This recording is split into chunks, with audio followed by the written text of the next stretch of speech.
Ada sebuah pertanyaan yang sering ditanyakan oleh para ateis. Pertanyaan umum yang terus-menerus mereka ajukan di forum, di media sosial, di video. Mungkin ini adalah salah satu pilar dari ketidakpercayaan yang paling penting. Di sisi lain, pertanyaan ini juga bisa membingungkan umat Islam. Inilah pertanyaannya. Penyakit-penyakit, kejahatan, dan musibah yang menimpa kita. Mengapa Allah mengizinkan hal-hal buruk ini terjadi? Jika Sang Pencipta itu ada, maka Dia tidak akan mengizinkan bencana seperti itu terjadi. Tetapi apakah benar demikian? Pertama-tama, keberadaan kejahatan di alam semesta tidak dapat menjadi bukti ketiadaan Sang Pencipta. Mengapa? Biar ku jelaskan. Sebagai contoh, mari kita bayangkan sebuah galeri atau pameran seni. Tergantung pada minat mereka, orang-orang yang mengunjungi mereka mungkin menyukai atau tidak menyukai karya seni di dalamnya. Ketika seseorang yang tidak tahu apa-apa tentang seni melihat sebuah lukisan yang terkenal dan berharga, mereka mungkin berkata, lukisan ini tidak masuk akal. Aku hanya melihat garis-garis yang tidak beraturan dan kacau di sini. Namun, bagi seseorang yang tahu tentang seni, lukisan itu mungkin memiliki kualitas yang sangat baik dan memiliki banyak makna di balik setiap detailnya. Ya, seseorang yang tidak memahami seni mungkin tidak menyukai karya tersebut, tapi mereka tidak bisa mengatakan karya ini tidak ada pelukisnya. Sama halnya, seseorang yang sedang melihat alam semesta mungkin akan menemukan beberapa bencana yang buruk, atau dia mungkin tidak menyukai penyakit-penyakit yang terjadi padanya, atau dia tidak dapat memahami alasan-alasan di baliknya. Tetapi tidak satupun dari hal-hal itu yang dapat menjadi bukti jika Tuhan itu tidak ada. Karena justru mengatakan bahwa adanya keburukan menunjukkan adanya pelaku. Jadi seorang ateis tidak dapat mengklaim bahwa Tuhan itu tidak ada dengan merujuk pada adanya bencana. Maka kita dapat dengan yakin mengatakan bahwa ini bukan masalah tentang ketiadaan Tuhan dan tidak dapat digunakan sebagai bukti ketiadaan Tuhan oleh orang-orang ateis. Tapi kemudian apa alasan manusia berjuang dengan semua kesulitan, bencana dan malapetaka ini?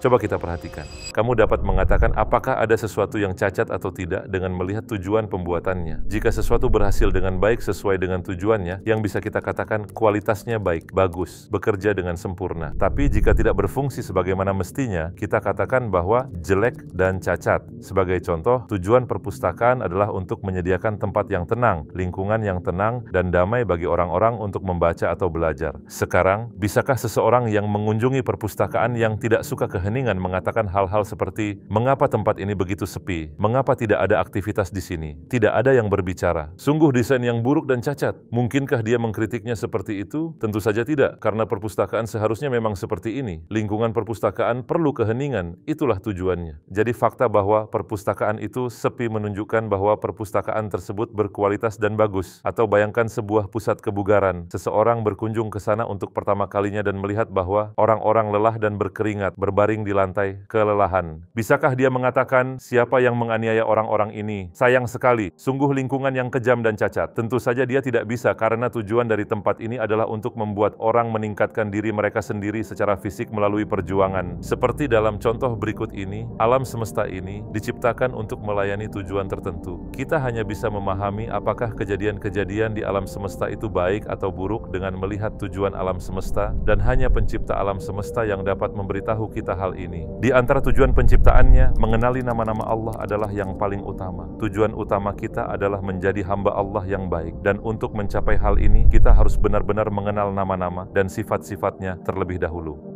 Banyak tujuan lain yang menjadi alasan mengapa alam semesta diciptakan seperti ini, seperti membuat kemajuan dengan berjuang menghadapi cobaan, menunjukkan komitmen kita kepada Allah dengan melewati ujian kesabaran, dan sebagainya. Jika kamu melihat alam semesta dari sudut pandang tujuan-tujuan ini, maka perlu bagi kita untuk mengalami masalah, musibah, dan penyakit. Sebagai contoh, jika tidak ada penyakit, dapatkah kita mengetahui nama Allah Asy-Syafi yang maha menyembuhkan, atau nama Ar-Razzaq yang maha pemberi rezeki jika tidak ada kelaparan?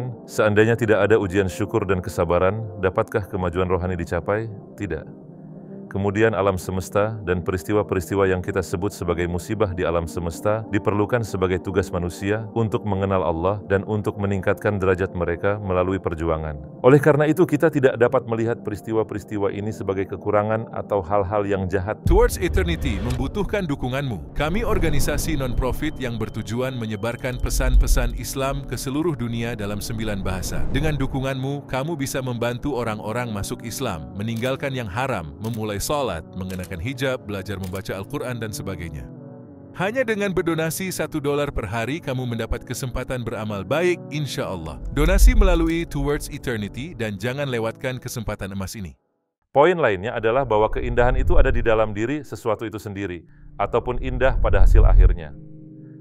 Bahkan banyak hal yang kita anggap sebagai kejahatan dapat membawa banyak keindahan pada akhirnya, karena semuanya sudah diketahui dan dipahami melalui kebalikannya. Misalnya, jika tidak ada dingin, kita tidak tahu apa itu panas. Tidak bisa dipahami. Tanpa kegelapan cahaya, tidak dapat diketahui.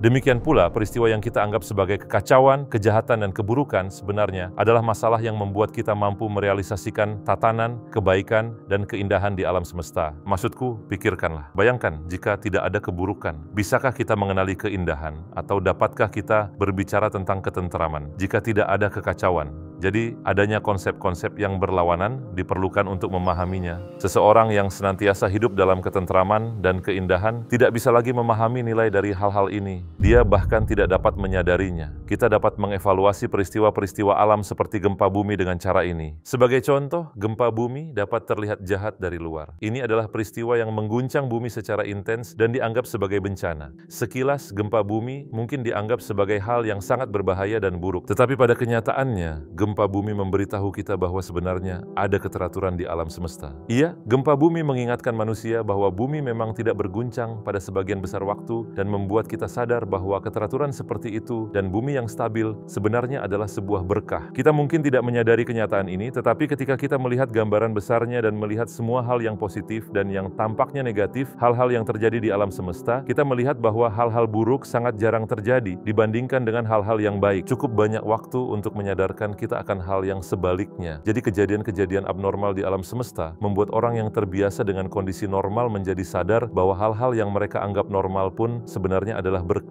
Hal yang membuat kita menyadari adanya ketentraman adalah kekacauan. Hal yang membuat kita menganggap keindahan itu indah adalah keburukan dari yang buruk. Bahkan hal-hal yang dianggap sebagai kekacauan sebenarnya indah dan memiliki tujuan. Poin lainnya adalah bahwa keindahan yang ada terus-menerus dan tiada henti membuat orang lupa akan akhirat dengan membuat mereka lalai. Keindahan dunia ini bisa memabukkan manusia. Bagi orang yang lupa akan tugasnya dalam hidup dan melupakan kehidupan akhirat, masalah sebenarnya adalah peringatan dan panggilan untuk sadar. Orang yang sembrono dan tertipu tidak akan sadar mengapa peristiwa-peristiwa di sekelilingnya terjadi dan dapat membuat kesalahan dan memahaminya. Pada saat itu, seseorang harus menyadarkannya pada kenyataan. Membangunkan dia akan menjadi bantuan terbesar yang bisa dilakukan untuknya. Sama halnya, manusia yang diutus ke dunia ini untuk mengenal Allah terkadang melupakan tugasnya. Bertentangan dengan misinya, dia bisa menjadi tenggelam dalam hal-hal yang sangat tidak penting. Suatu hari ia larut dalam dosa, hingga bahkan ia lupa apa arti menyesal. Pada kenyataannya, bukan jahat jika Allah menyadarkannya dari kelalaian, keadaan berdosa dengan bencana dan penyakit, tetapi ini adalah belas kasihan dan keindahan yang murni. Karena ketika kamu memerhatikannya, siapapun yang mengalami masalah mulai berpikir lebih banyak tentang akhirat dibandingkan dengan orang lain dan dia beralih ke ibadah. Jadi bahkan dari sudut pandang ini,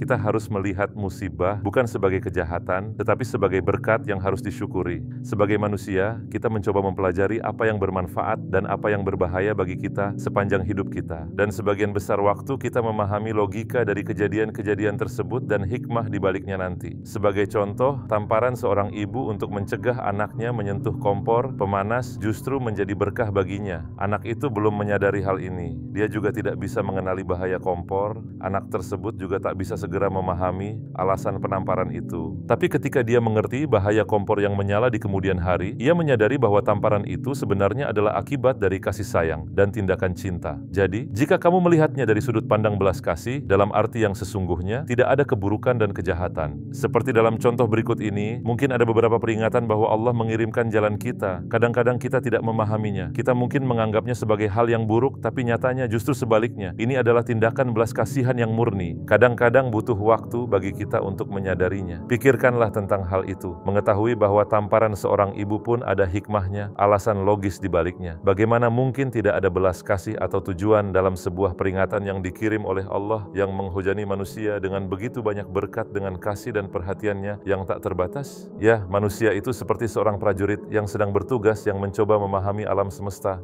dan mengenal penciptanya. Renungkanlah nikmat-nikmat Allah dan fakta bahwa Dia menciptakan begitu banyak keindahan. Sebagai Tuhan yang memberi perasaan kasih sayang kepada semua ibu, apakah mungkin Allah berniat jahat kepadamu dalam arti yang sebenarnya? Sebagai orang yang memberikan manfaat dalam segala hal dan mengatur segala sesuatu dengan hikmat yang besar, akankah Dia menciptakan hal-hal yang tidak teratur dan tidak berguna? Kadang-kadang kita perlu mengubah cara pandang kita dan mengevaluasi sesuatu secara keseluruhan, dan tentu saja masalah ini adalah salah satunya.